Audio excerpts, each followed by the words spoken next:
Hey y'all, welcome back to the Fire and Water Cooking Channel. I'm Darren.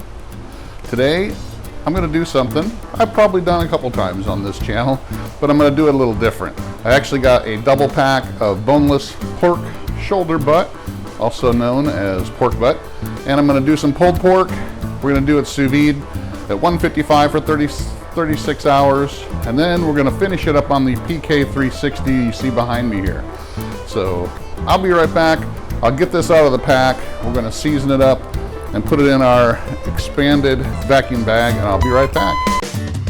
Smoking, grilling, getting hot and hotter, sous vide and chilling from fire and water.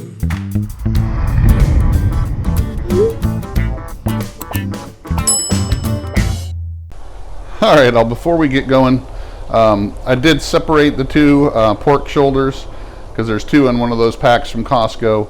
But what I'm going to do, I'm only going to use one. The other one I'm going to actually keep in the fridge, and I'm going to use that to make some Italian sausage in the next day or so.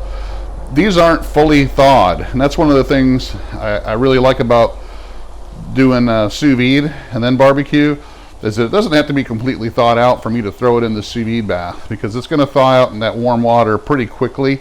So that's what I'm going to do, though. I am going to season this up. First of all, remember I got my expanded size bags here, and you can get these Food Saver brand, or there's a couple different generic brands on Amazon that they open up really wide. So whenever you're doing larger barbecue meats like this, like pork butt or brisket or whole chickens or something like that, you can use these bigger expandable bags. You just got to kind of be careful when you're sealing them up that you get the pleat as flat as possible so that it doesn't bunch up on you. One of the things I always want to do when I'm doing these kind of vacuum bags anyway is fold them over so that we have a good clean area for the seal to take when we do go ahead and seal it. And I'm going to use my regular Avid Armor suction sealer for this one, because the chamber backs don't fit these bigger bags at all, so I have to use the regular suction sealer for that. We are going to season this up today with some Fresh Jack's Organic Seasonings Rosy Cheeks Maple Bourbon Barbecue Rub. I've used this a couple times already. It's got some really great flavors to it. It works really well for pulled pork and ribs. It's got a little bit of sugar, a little bit of heat, a little bit of sweetness from the maple bourbon flavorings in here, but everything in here is organic and good for you. So there's no, very low sodium in this one. There's no MSG, no GMOs, no chemicals of any kind, no anti-caking. So check out the Fresh Jack's Rosy Cheeks barbecue seasoning. So that's what we're going to use to season this up today. So I'm going to go ahead. I got my one clean hand here and then my gloved hand here.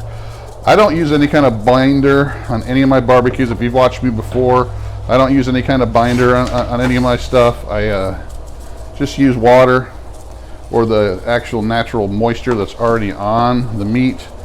I've never had any problems with rub falling off of the meat when I cooked it. But since we are going to sous vide this first, and then we're going to take it out, I'm going to go ahead and just give it a nice base coat. Don't really need to lay it on too heavy, because we are going to season it up again just a little bit more when it comes out of the bag. So what I'm really doing is just giving it a nice layer of seasoning. Make sure you get it all around. And Rosy Cheeks, Fresh Jack's. But then again, I'm going to go ahead and slide it in. Try to get it with one hand if possible. If not, you can get somebody to help you. But this one's fairly small. It's probably only about 6.5 pounds. But I can slide it right in there. Then I'm going to go ahead and get this sealed up. And I already got my sous vide container set at 155. And we're going to do 36 hours on that. So, all right, guys, let me get this cleaned up, bagged up, and I'll be right back.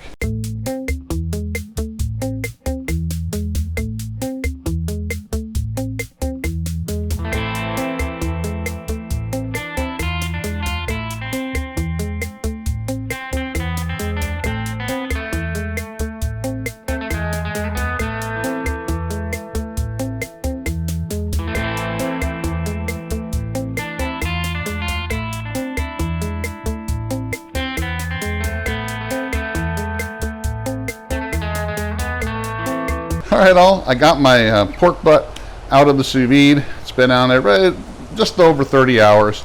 I was going to do 36, but I'm kind of running out of time and I want to get this on the smoker. So I'm going to go ahead. I took it out. It should be pretty good.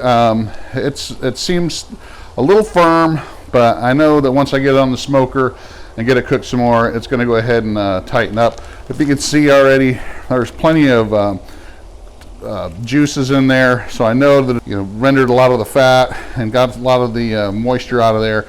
What I'm going to do right now before I put it on the smoker is I got an ice bath here, and I always try, if I'm going to smoke something after I sous vide it, is especially on a big thick piece of barbecue meat like this, I'm going to ice bath this for at least 45 minutes or so, because I want that to cool the internal temperature down all the way. And what that's going to do is give us a lot more time to develop a nice smoke profile and bark on this piece of meat.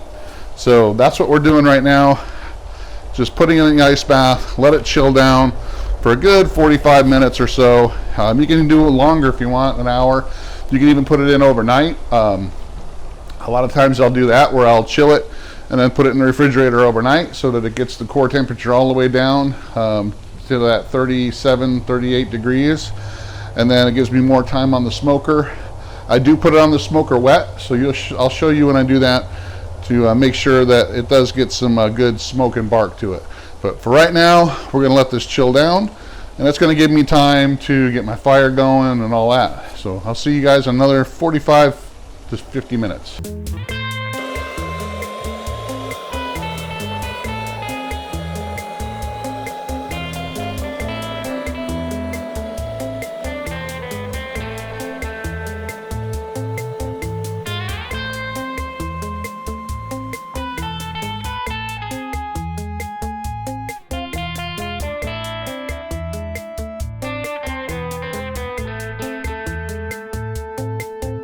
All right, I got the pork butt out of the bag, out of the ice bath, and what I did is I reserved that all the juices that were in the bag, because what I'm going to do is once this is all done, smoked, it's got a nice bark, and I put it in the pan to pull it up.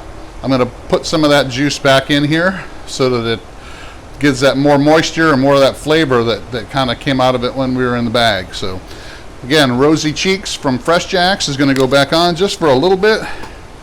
Don't really need a ton because we already seasoned this up good. And like I said, I'm keeping this moist. I did not dry it off. Just going to kind of keep it the way it is. And you got to kind of be careful with this, because since it has been cooking for a while, it might fall apart on you. So you don't really need to put it all over. Just kind of give it as much as you can reach. You don't want to be moving this around too much because it will kind of fall apart on you. So I'll just kind of put it on the top part and the sides here. Just make sure it's got enough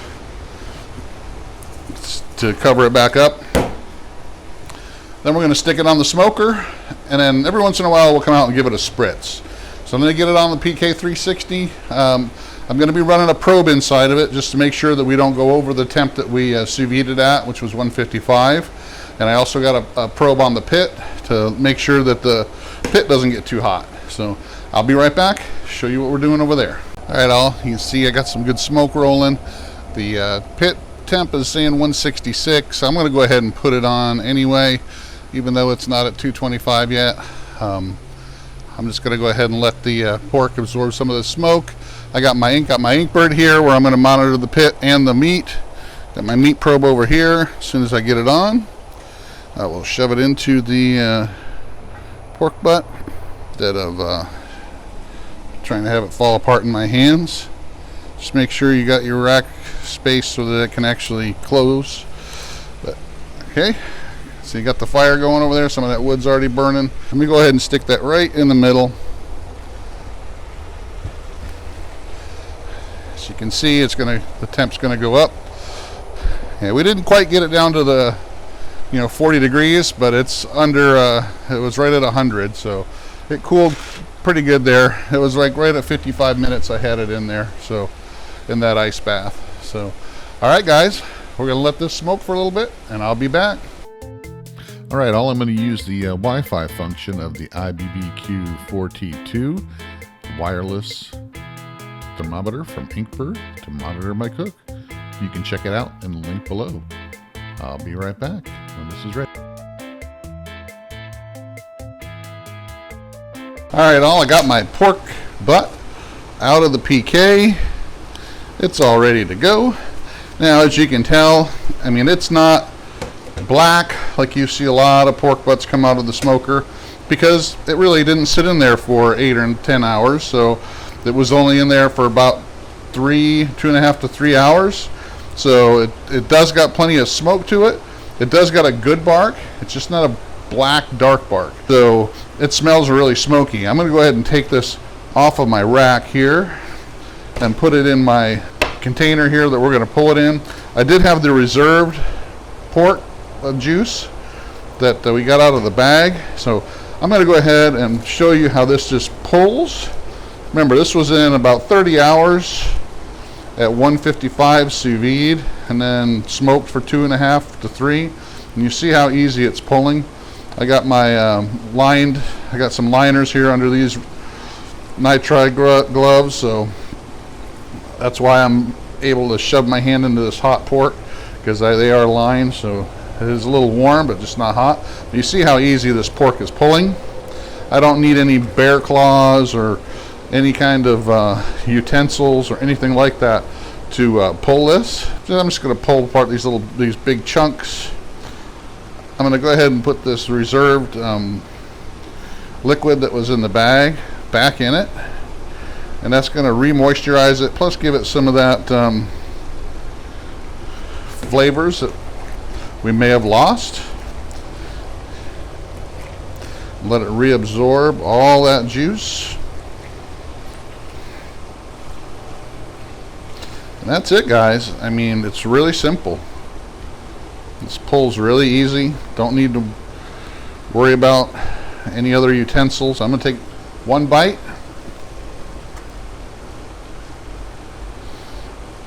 It's perfect. Nice and smoky.